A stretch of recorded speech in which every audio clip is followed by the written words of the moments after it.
రక్షించుటకు సమర్థుడు. ఏమన్నాడు?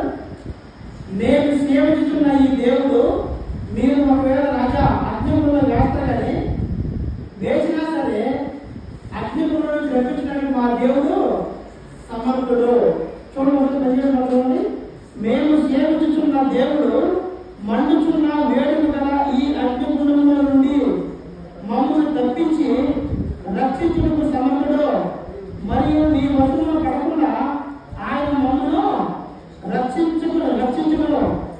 ఒకవేళ ఆయన రక్షించకపోయినా